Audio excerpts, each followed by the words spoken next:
Hello, welcome back to our astrology study group. And today we are going to look at a little bit more at the nodes. And let me see if I get this better for you. Let's go from current slide. All right, let me just make sure you got this screen. I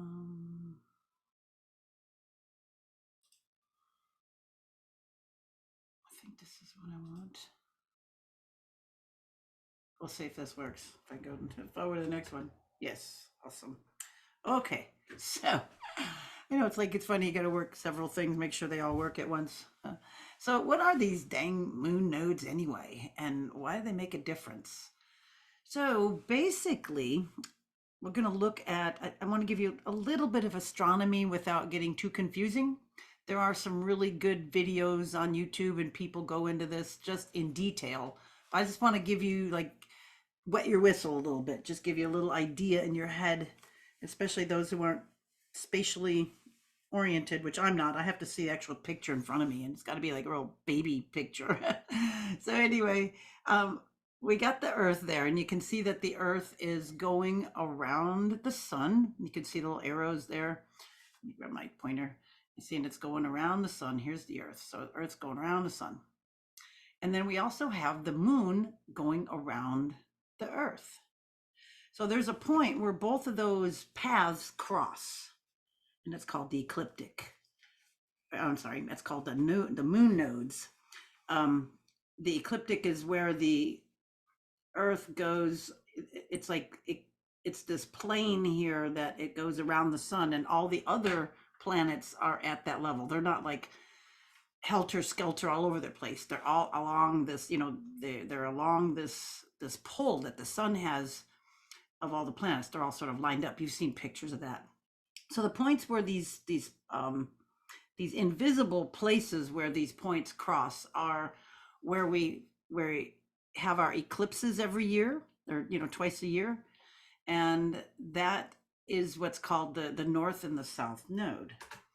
So to understand this a little bit better, I got to move my thing so I can see it. This just gives us a little bit of reference, and the come on, there we go. The north node is also known in Vedic astrology as Rahu. You might have heard that name. And the south node is Ketu. I always thought it was like the letter K and two until I saw it spelled out Ketu, Ketu. So the moon's nodes are not physical planetary bodies, but they're the points of the intersection between the sun's apparent orbital path around the Earth, the ecliptic, and the moon's orbital path around the Earth. There are 2 points of intersection which are situated directly opposite of each other, forming the nodal axis. And I found this on Astro.com. That's a good website. Okay, the point at which the moon crosses the plane of the ecliptic when moving in a northerly direction is called ascending moon's node, or north node. And they're using north and south just as a point of reference. That's all. So 2 weeks later, the moon intersects the ecliptic plane going in a southerly direction. And at this point, the intersection is called the moon south node. The series of moon's nodes move in a clockwise or retrograde direction around the zodiac and takes 18 years, 7 months, and 9 days to make one complete revolution. So I think like a little more than 18 and a half years. Eclipses occur when either the new or full moon occurs close to the nodal axis. So you can see in the, in both pictures where the nodes, you look at right here, it says node, and that's right where they're meeting. And so here's the new moon when the sun and moon are together, and it's like pretty close. And over here on this side, you have the full moon, and then you have the moon's node over here, and you can see that it would be somewhat eclipsed on this side. So this is just a little running of like what, how this works. So what's big about these moon nodes? So the moon's nodes, the points at which the paths of the sun and the moon cross, represent a symbolic merger of the sun and the moon. Because we have that the path of the earth going around the sun and then the path of the moon going around the earth. So those two frequencies, right? Because of what it's definitely a frequency, they intersect.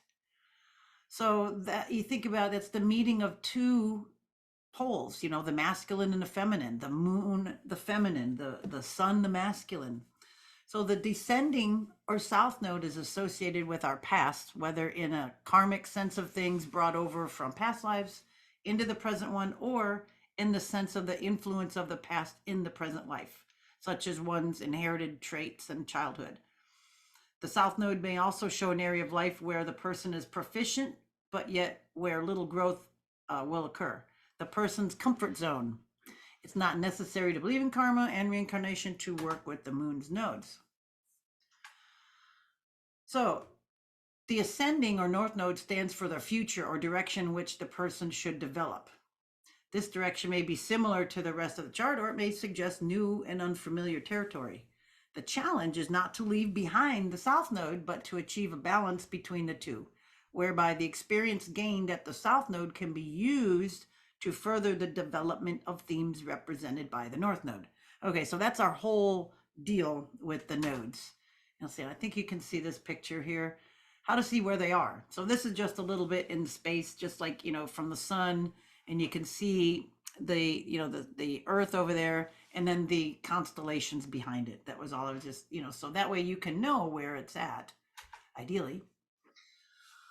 So lots of things you can track with these nodes. I'll come back to that in a second, but here's a picture of stock market and trends, and this goes from 1953 to 2009. So it encompasses 3 lunar node cycles. So we can see, I don't know what this is, some stock or something, I don't know what SPX is, but you can see if you're tracking certain things, you can see the ups and downs. Everything kind of moves as an upward fashion unless it crashes and burns, but as everything progresses ahead. But you can see these dips, and my first thought on them is like more mutable signed areas where there's some of the dips, but not always. I have to take a closer look.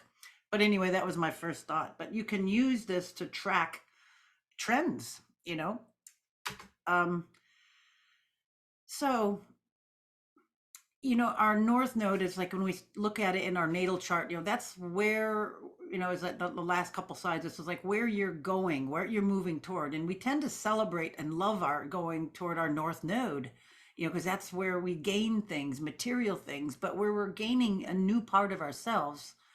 But just as important, and I think Vedic astrology kind of relishes this a little bit more, the south node, it's what we've inherited from our past. It's what, where we come from. It's things that we're good at that can be a basis for what we're forming now. But it's also a point of releasing and letting go, things that you no longer need. It's like all that past stuff. It's like, well, I did that. That was then. This is now. So it should be kind of seen as in a few planes, it's like in a few levels. One sort of like where you're moving.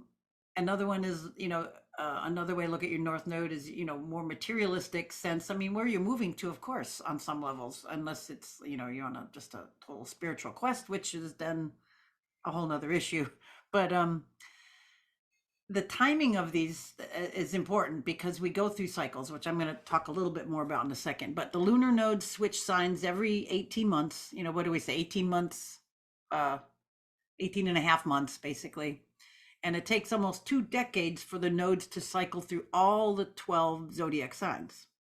So from this last July 18th, not even a month ago, 2023, to January 11th, 2025, the lunar nodes will transform the areas of life of Aries and Libra, where they're occupied in your birth chart.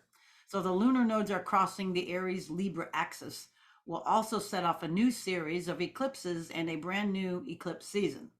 Now, earlier mentioned that they move backwards, and they're moving the last ones.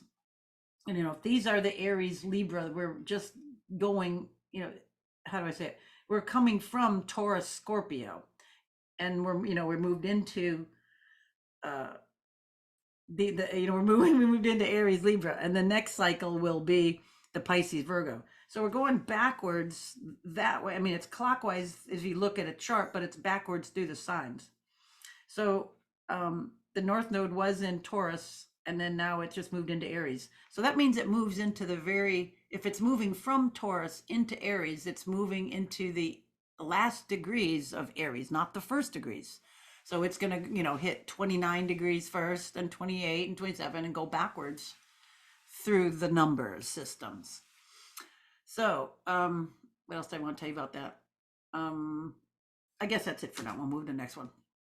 So everything moves faster. What's this all about? Okay, so I wanted to give you a little bit of the astronomy behind the astrology. Oh, I know, I was going to tell you one other thing. It's interesting because we're moving backwards. So we're instead of going like cardinal fixed mutable, which is how the natural order of signs go, we're going mutable fixed cardinal. So we're coming from a fixed area. The last year and a half has been in, the fixed signs. And I think we all have a sense of frustration in a lot of areas, or if not frustration, it could be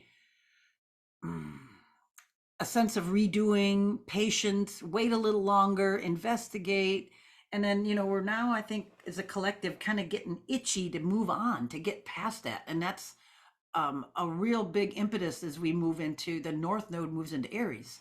So that Aries energy, it's like, I've been wanting to go, yay, jailbreak. Oh, yes. So everything moves faster when Aries is in the North Node. Everyone's a star when the North Node is in Aries.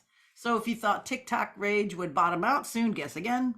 The same cycle brought us Twitter, launched in March of 2006 under the outspoken Aries North Node. I think there's another one I heard about. I can't remember the name of it. I don't follow it precisely, but there's another type of Twitter thing that's supposed to be, that is out. So you might want to watch that. All right. Challenges for relationships of all kinds. Ooh. So that murky South Node is slipping back through the partnership-oriented Libra. Serves maybe challenges to, I don't know about committed couples, but it could be challenges to any kind of, committed relationship. The first legal same-sex marriage ceremony in the United States occurred on February 12th, 2004. Another year, the South Node was moving out of Scorpio and into Libra. That's what we just had. Our South Node was moving, out of those depths of Scorpio, hidden, into fairness, Libra. Another thing that happens at this phase is wars. So prior Aries Libra nodal transits has coincided with actual wars, as well as anti-war revolts and uprising. I mean, because we got Aries, right? It's like, oh, I want to go conquer. I want to go save the damsel from, from the dragon. So before this nodal passage has even begun, the global powers are breaking and forming alliances in deeply fracturing ways. The scales of justice, from Libra, can swing wildly while the South Node transits through Libra. Aries is a sign of war, while Libra rules peace. Can we fight the good fight without destroying each other in the process? This 18.5-month cycle is sure to bring out some collective awakenings around personal power and the power of love. Okay, now we're going to take a look at what was going on in history when this happened. And then there's a lot. I just tried to pick out some of the highlights. So the last time that we had this nodal position was December 27th, 2004 to June 22nd, 2006. So like the whole year of 2005 and half the year of 2006. So think back, what were you doing at that time? What was going on in your life? Who were you with? Where were you living? Where were you working? What was going on? All right, those who do not learn from history are doomed to repeat it. One of the things that happened in the United States was Hurricane Katrina hit New Orleans on August 29th, 2005. The storm that drowned the city. There's a lot to this. I'm not going to get on the political side of all that. I just want to show what happened. And so we're in hurricane season now. So, The London bombing on July 7th, 2005. And I grabbed this picture. This was a book. This I thought was kind of interesting, but on 7/7, huh? Interesting day, huh? London bombing. We had the one outside, and then the one in the subway as well, or the bus, and then that one. Intense fires in Portugal, 2005.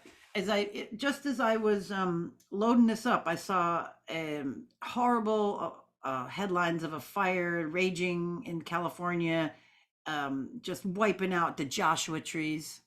I mean, that's just sick. And I think that there's a lot of controlled weather. I mean, I know it is. If there's been a lot coming out. Dane Wigington, see that movie, The Dimming, geoengineeringwatch.org. That's a great site, geoengineeringwatch.org. And the movie called The Dimming, our attempts to block out the sun, this whole climate change crap, more ways to control the people. If we follow astrology, we can see these trends. Don't fall for that. Don't fall for that media crap. It's all there for propaganda. Yep, yep. And we know all those fires, in Canada, there's a whole lot of them. And there's a bunch. The next one, or the last one before that, was April 7th, 1986 to December 2nd, 1987. So we had the half of the year of 86 and almost all of the year of 1987. And this is when we had the Chernobyl meltdown or fiasco. Ew. That's not good. Not good at all. That's all I got to say about that.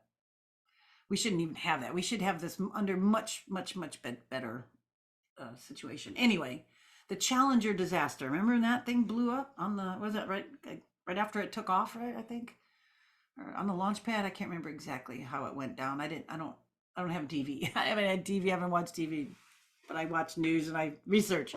But yeah, that was another odd thing. The Iran-Contra affair. The hearings ran from the 5th of May, 1987 to the 6th of August, 1987, all that summer there. And that was a bunch of crap there too. More lies being told to us. One of the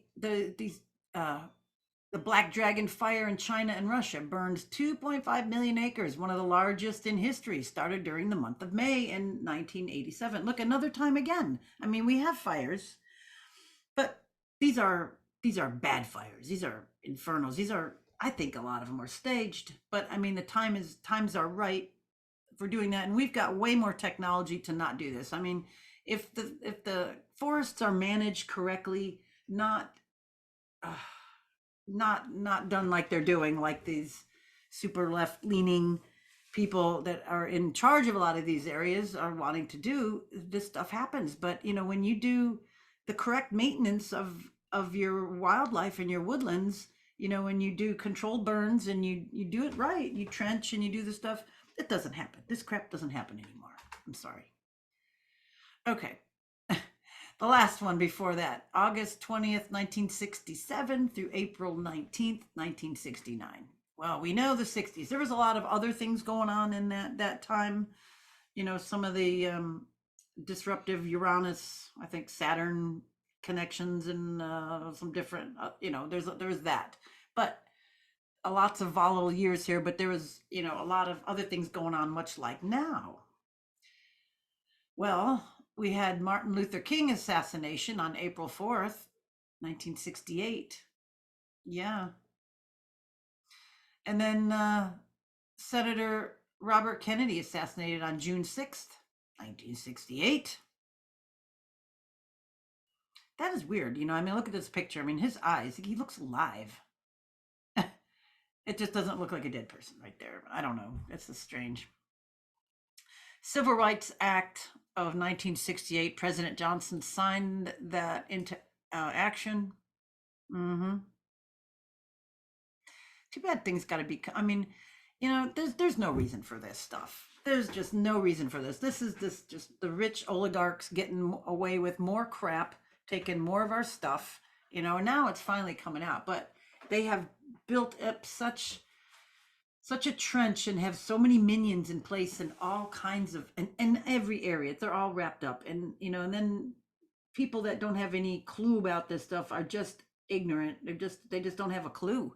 And it's like you have to get red pilled, maybe even black pilled to get to really understand how the controlling elites are ruling people, and using astrology in the wrong way, in a negative way. That's why I'm passionate about teaching everybody this, so we can see how certain years, I mean, it just doesn't willy-nilly happen. Things are timed. If you know this stuff, there's a lot of hurting you can do, and a lot of good, of course. But you think back, in history, who who knew astrology? It was the elites, the aristocrats, and it was people that the priest class. Who you had to know. You had to learn astronomy. You had to learn math. You had to learn how to read. You had to learn trends, history. It wasn't easy to get that. So you had to have money or be in a priest class. And this is where it can get really strange. It's like the rulers hired astrologers, haha, to thinking that they can get one up. And a lot of times they did. But then the astrologer priest class, told them what they wanted them to do, and controlled them from another side. So this can get really, really used improperly. So having this knowledge, it's a two-way street. Now we have it, with the advent of the internet, we can run charts, we can check them with lots of accuracy, and know this stuff. We can study it. That's what we're doing here, so we can learn how not to be, rolled over again. I don't know how. I'll go. Good luck, for us on that. But there's a mass awakening. You can't deny it. But it just sometimes seems, oh, overwhelming. Anyway, there was another thing here. The Tet Offensive ended in early April 1968 as the military defeat for the communists. Blah blah blah blah blah blah blah. Anyway, that's when we really saw how violent the Vietnam War was, and brought that out. And this stuff is coming now. People are going to start getting, with the whole trafficking industry, and child trafficking, and slave labor, and that whole thing's coming out with this first movie, The Sound of Freedom. It's just starting to break awareness and shock people, just like this Tet Offensive. It's just starting to come up. So here, Benny, we're shocked, horrors of this stuff. Well, duh. So yeah, knowing this stuff, we can work with it. Okay, how on a personal level can we work with this? This is in history. So remember, we've got ambitious Aries. We got to use this time, and plan it right. We've got a year and a half. You got a year and a half to light a fire under your butt and make things happen in your life. You're moving toward that materialism, moving toward those things that you want, moving toward creating your new self. But at the same time, we have to spend time with our South Node, and we have to spend time with meditation and being in quiet. But the first thing we need to do is to identify what is our insatiable hunger. What do we want to do? Instead of seeking like instant gratification, look beneath and see what your ambition is communicating about your deeper needs, and how your needs impact others. There's the Libra side. So meditation, therapy, journaling are all tools that can help you trace your desires to their deeper, more mysterious roots. Oop, wrong way. Another thing is to slow down a little bit. Let your calendar reflect a more gentle pace. The nodes will be in Aries and Libra for 18 months, so you have plenty of time to examine your intimacy, individuality, creativity, and the ways you express yourself. This is just important to highlight this. Yes, I've got that Aries, I got to move in that direction, but then I have to pay attention to the Libra side, and make sure I'm not just forging ahead. I'm doing it eloquently. Maybe that's the way we say it. We move ahead eloquently, with grace and style. The eclipse seasons may feel like we're in a little bit of a pressure cooker, but we can work through that urgency by focusing on what's in front of you, right in the here and now. So question the urge to rush. 9 times out of 10, the urgency is avoidable, or it's self-concocted. We tell ourselves, you got to do this, blah, blah, blah, blah, blah. And is it really? And then pay attention to what is out of balance in your relationships or relationship patterns over the next 18 months. What needs to be released, reimagined, or redefined so that you're not compromising your energy, boundaries, or wholeness. And then also respecting somebody else, but saying what you're saying it right out front and then holding somebody to it. So the same tools above, journaling, therapy, or meditation, can help you identify the balance between your needs and how you prefer to be in relationship with others. All relationships, all of them. And then learn how the lunar nodes are influencing your birth chart. We know what signs they're in, and what houses are they going to move through, or are there any planets making aspects to them? Really good to know. It's like, oh yeah, they're going to be in my blah blah. They're always going to be opposite, but they could switch houses. During that time. Good to know. The next nodal change will be Pisces and Virgo in January 2025, and then we'll be moving into that mutable phase, getting that mutable, want to change and itchy and restless energy. But we've got this cardinal energy, use that, put it to good use. Be true to yourself, and then see how others, how that all those relationships you can be making better by being clear about your boundaries, by being upfront, by sometimes just asking. As an Aries myself, I just have the what do we say, I just forge ahead with things, and a lot of times I should just take a step back and ponder it a little bit. My Mercury in Taurus helps me with that, so I don't just rush into everything. But it's good to just kind of get that little perspective and then just work at that, and find a nice way to say something to somebody, because sometimes it's all about that. It's all about how you say something, not really what you say, how you say it. That is so true. You can really say something horrible nicely, or you can say something nice horribly. So take a little discussion with that. And that's all for today. And I hope you can apply some of these things, look back in history, um, and see where some of these cycles are, and then how we can pay heed to them. All right. Thank you for being here, and we'll see you next time. Bye for now.